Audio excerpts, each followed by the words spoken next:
Bismillahirrahmanirrahim. Assalamualaikum warahmatullahi wabarakatuh.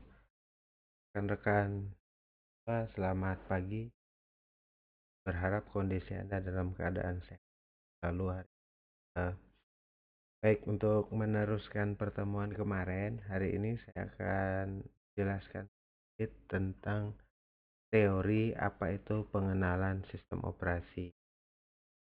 Ya, eh, pengenalan sistem operasi itu kita anggap sebagai eh, jantungnya sebuah organisasi di dalam tubuh manusia. Jadi, dalam tubuh manusia, tanpa adanya jantung, semua tidak akan bekerja secara maksimal.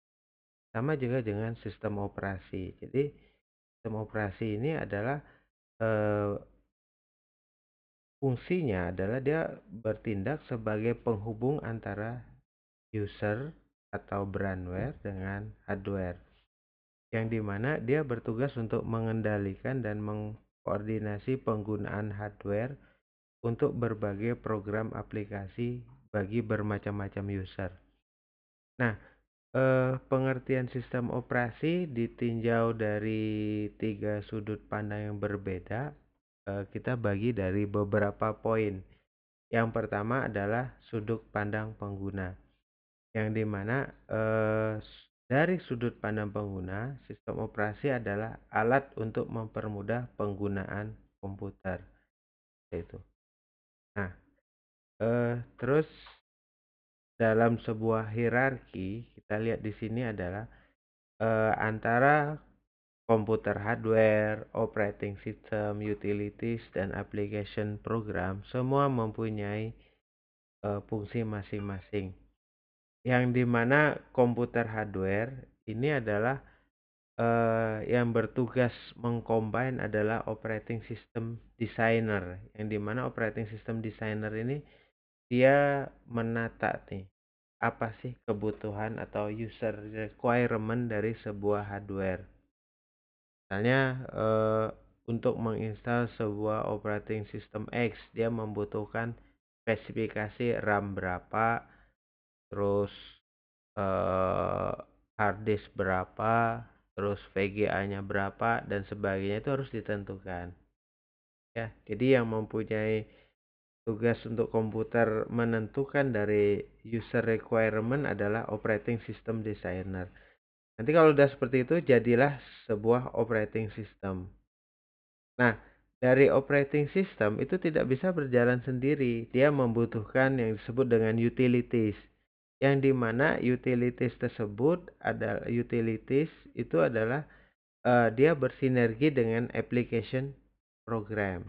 Nah, application program di sini yang menyusun adalah sebuah programmer, ya, yang menyusun sebuah programmer. Jadi profesi rekan-rekan di sini ini adalah sangat-sangat penting, ya. Nah, dari hierarki ini nanti masuklah ke end user, yang dimana end user itu sebagai pemakai dari produk-produk dari application yang dibuat. Nah, kita lihat ya seperti ini. Misalnya contoh ya. Nah, seperti adanya hardware, ini adalah dia sebagai sumber dari proses computing, yang dimana proses computing itu selalu melibatkan CPU, memori, input atau output device. Yang kedua, dia adalah operating system, yang dimana dia mengontrol, mengkoordinasi antara hardware ya dan application program untuk melihat tipikal dari user, ya betul. Terus utilities, ya kita sebut sebagai utilities, ini adalah dia semacam manajemen user atau software yang membutuhkan semacam tools, ya, tools tambahan, yang dimana tools tambahan itu selalu berkaitan dengan application program. Nah, terakhir adalah application program, ya ini tadi ya, dia problem solving dari masalah-masalah komputasi yang ingin dipilih oleh user. Nah, di sini ya. Terus kita juga mengenal ada yang disebut dengan kernel. Kernel ini adalah ya dia yang menyediakan layanan sistem yang mengatur proses-proses yang berjalan seperti ya input, output dan sebagainya. Di mana kernel ini ya berkaitan dengan hardware. Untuk hardware mungkin rekan-rekan sudah belajar di eh, mata kuliah hardware 1 ya seperti itu. Jadi itu juga mesti dibahas tuh bagaimana sih posisi hardware, kernel dan software ini ya dia harus bekerja berkesinambungan. Jadi tidak bisa dia berdiri sendiri ya. Terus kita melihat juga sistem operasi dari sudut pandang sistem yang dimana sudut pandang sistem ini dia menangani permintaan atau efisiensi dari penggunaan sumber daya ya. Atau bisa jadi juga dia juga bisa mengatur eksekusi aplikasi dari operasi dari input output. 3, kita juga mengenal adanya sudut pandang tujuan. Yang dimana tujuan ini ya sama ya namanya kalau dari sebuah tujuan itu adalah problem solving, memecahkan masalah dari para user begitu. Nah, disinilah letak dari abstraksi komponen sistem komputer yang dimana adanya sistem operasi, hardware, application, editor. Nah, semuanya itu merupakan sebuah irisan yang dimana semuanya berkesinambungan antara user 1 sampai unlimited user ya, seperti itu. Nah, eh dari penjelasan di atas kita mengambil kesimpulan bahwa sistem komputer itu ya terdiri dari 3 ya. Di sini ada saya urutkan saja. Nomor 1 itu harus kita pahami bersama itu adalah dia membutuhkan user dulu atau brainware. Yang dimana user atau brainware itu ya dia mencetuskan ide kreatif. Ide-ide kreatif itulah yang bisa menjalankan program aplikasi atau komputer. Nah, dari ide kreatif manusia nanti bisa menciptakan sebuah hardware yang dimana hardware-nya adalah penyedia sumber daya untuk komputasi itu. Yang dimana kalau kita melihat sebuah hardware itu semakin hardware itu diciptakan dengan teknologi yang terbaru, otomatis hardware dengan teknologi yang sebelumnya itu akan turun harga secara drastis. Nah, yang ketiga adalah software. Nah, software ini yang harganya memang sangat-sangat tinggi. Kenapa sangat tinggi? Karena hasil dari pemikiran ya. Makanya Steve Jobs itu dia bisa membalikkan. Yang tadinya orang berpikir hardware itu komputer yang mahal, sekarang bisa dibuat bahwa software lah menjadi salah satu sistem komputer yang paling mahal. Ya, seperti itu. Terus ada juga layanan sistem operasi. Layanan sistem operasi kita akan melihat 1, pembuatan program, 2, eksekusi program yang dimana setiap sistem operasi ya itu tujuannya 1 ya. Dia kalau dari sisi pembuatan program dia membantu programmer dalam membuat program seperti editor dan sebagainya. Nah, walaupun bukan dari bagian sistem operasi, tapi layanan-layanan pembuatan program harus semuanya melalui sistem operasi. 2, eksekusi program. Eksekusi program di sini ya kita harus melihat bahwa aplikasi yang dijalankan itu harus dilihat. Sistem harus bisa meload program ke memori dan menjalankan program tersebut. Baik dalam keadaan normal atau dalam keadaan error ya. Terus ada juga operasi input dan output. Input dan output ini dia menyediakan piranti yang mengatur secara langsung melalui mekanisme yang ada. Yang keempat, manipulasi sistem berkas. Ya, manipulasi sistem berkas. Terkadang user juga bisa menulis, juga membuat, juga menghapus berkas. Yang kelima adalah deteksi error. Deteksi error di sini, maaf. Yang kelima adalah komunikasi. Komunikasi di sini adalah dia harus menghubungkan jaringan komputer ya atau men-share ya. Men-share proses di dalam satu komputer. Intinya apa? Dia memerlukan informasi yang digunakan untuk men-share dari proses-proses yang ada. Yang keenam adalah deteksi error. Ya, yang kita pahami bahwa setiap aplikasi atau komputasi yang dibuat oleh manusia itu ya tidak ada yang sempurna. Mesti ada celah sedikit error yang harus sebetulnya kita pahami atau yang kita sebut dengan bug seperti itu ya. Nah, terus ada juga proses booting. Nah, seperti kita ketahui booting itu ada dua ya, ada booting panas dan booting dingin. Kalau booting panas itu ya kita menekan kontrol ALT-del bersamaan. Booting dingin ya di setiap komputer selalu ada tombol kecil yang disebut dengan reset ya. Nah, itu tadi sedikit pengantar dari sistem komputer secara umum. Nah, kalau kita berbicara sistem operasi, ya sistem operasi itu ya kita mengenal ada yang versi CLI dan GUI. CLI itu adalah Command Line Interface, GUI adalah Graphic User Interface. Yang dimana kalau kita melihat dua jenis atau dua tipe sistem operasi itu masing-masing sudah punya produknya. Misalnya satu DOS operating system itu kan dia adalah operating system yang bersifat CLI ya. Nah, yang kedua adalah Windows, dia sifatnya adalah GUI, Graphic User Interface. Yang ketiga Macintosh, dia juga bersifatnya GUI ya, Graphic User Interface. OS2 juga dia bisa ke GUI atau CLI.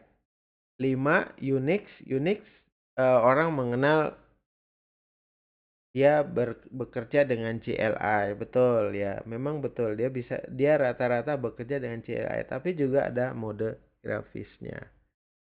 Nah, di sini kita coba bedah satu-satu. Saya tidak membedah semuanya. Kalau membedah semuanya nanti juga panjang waktunya. Ya, kita coba satu ke DOS ya, Disk Operating System, yang dimana DOS ini sebetulnya kalau kita lihat ya, MS-DOS itu ya melalui proses-proses yang panjang ya. Misalnya satu Dr. DOS itu ya dia dibuat dari 1942 sampai 1994 ya. Nah, Dr. DOS ini ya digunakan ya dari komputer awal sampai Pentium ya. Saya juga pernah menggunakan Dr. DOS. Terus ada juga PC DOS ya. PC DOS ini juga sama, dirancang oleh perusahaan Microsoft ya. Kalau yang Dr. DOS tadi dari Digital Research ya. PC DOS diakuisisi oleh Microsoft. Cuma memang dia dikeluarkan pada saat sistem operasi Windows sampai sekarang, tapi sudah sangat-sangat jarang digunakan. Yang populer adalah nomor 3. Nomor 3 itu adalah MS-DOS. MS-DOS ini ya digunakan dan dikembangkan sampai sekarang sesuai kebutuhan ya. Berikut ini adalah historis dari DOS, yang dimana historis dari DOS itu ya panjang sekali ya rekan-rekan. Kalau misalnya rekan-rekan ngelihat di tombol start, run, ketikkan CMD, nanti akan muncul tampilan dari DOS. Tinggal diketikkan aja var ya, version ya. Nanti akan kelihatan DOS-nya yang Anda pakai itu versi berapa. Nah, itulah sistem operating system yang berbasis CLI. Yang kedua adalah kita coba dari Windows. Nah, kali ini kita akan bedah dari Windows, yang dimana Windows itu tujuan awalnya adalah untuk mengatasi masalah komputasi yang dihadapi oleh user. Jadi komputasi yang dihadapi oleh user itu bisa di eee, pec di apa ya, di semacam diwujudkan oleh Microsoft ya, melalui Windows-nya dengan konsep multitasking. Jadi multitasking, penggunaan program komputer bisa dilakukan secara bersamaan, terus adanya multi user ya, pemakaian komputer oleh banyak pemakai dan sebagainya. Baik, kita akan bahas masalah Windows ya nantinya ya. Nah, Mac juga sama ya, Mac juga berbasis GUI. Nanti pertemuan selanjutnya kita akan bahas Mac. Nah, terus ada OS2 ya. OS2 itu ya ini sistem operasi yang mahal lah ya. Ya intinya dia CLI cuma orang tidak terlalu familiar ya. Pertama karena dia sifatnya CLI, dua harganya juga lebih mahal. Jadi jarang sekali orang memakai. Nah, kita masuk ke histories of Windows. Saya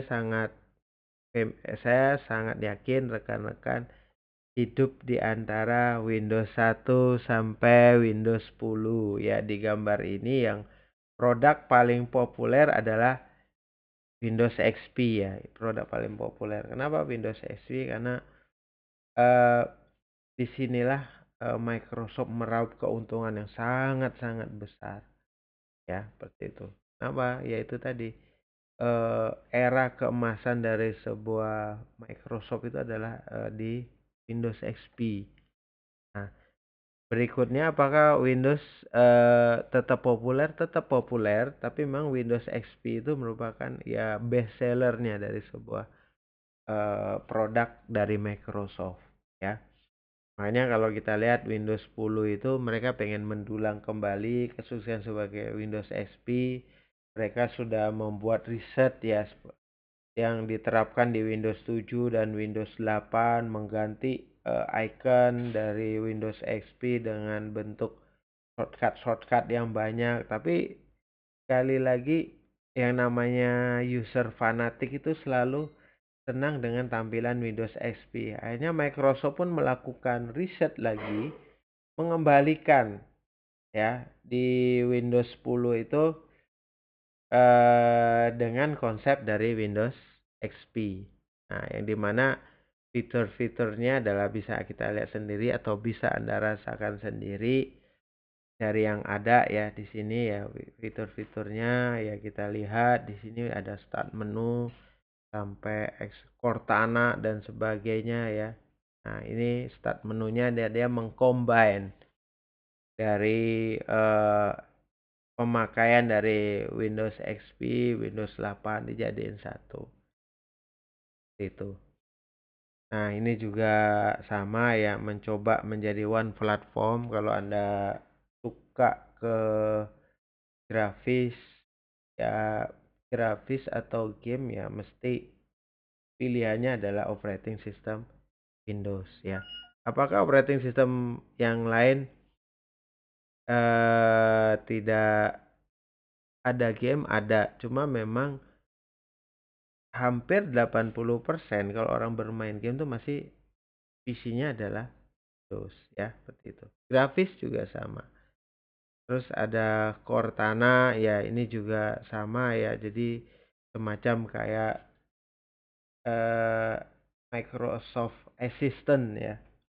Ya, cuma memang ini juga yang make juga sedikit ya intinya itu.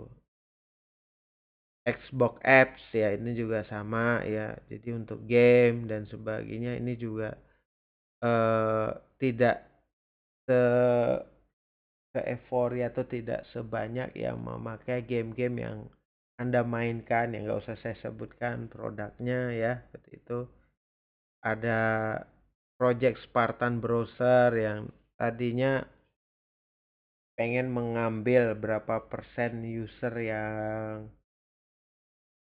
familiar dengan browser tertentu, tapi ternyata tetap juga yang namanya user-user fanatik itu mesti ke browser tertentu ya. Sampai mereka menciptakan Edge ya. Edge juga sama ya. Saya juga nyoba Edge. Jadi kalau sekarang kita harus bisa familiar dengan semua browser.